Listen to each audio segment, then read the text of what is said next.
દારૂના નશામાં વાલક બ્રિજ પાસેથી આઉટર રિંગ રોડ પર બેફામ કાર ચલાવી વાહન ચાલકને અડફટે લઈ બે સગા ભાઈઓને મોતને ઘાટ ઉતારનાર નબીરા કીર્તન ડાખરાને પોલીસે ઝડપી પાડ્યો છે।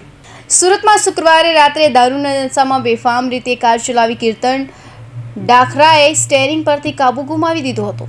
વાલક બ્રિજ પાસે આઉટડોર રિંગ રોડ પર સર્જાયેલા ગમખ્વાર અકસ્માતમાં કાર ચાલક કીર્તન ડાખરાએ 5 વાહનોને અડફેટે લેતા બે સગા ભાઈઓના ઘટના સ્થળે જ કમકમાટીભર્યા મોત નીપજ્યા હતા, તો અન્ય ઈજાગ્રસ્તોને હોસ્પિટલે ખસેડાયા હતા।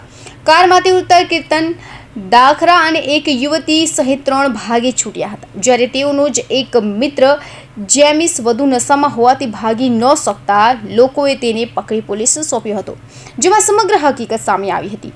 હાલ તો લસકાણા પોલીસે અકસ્માતને અંજામ આપનાર કીર્તન ડાખરાને ઝડપી પાડતા કેમેરા સામે તેણે 2 હાથ જોડી માફી માંગી હતી।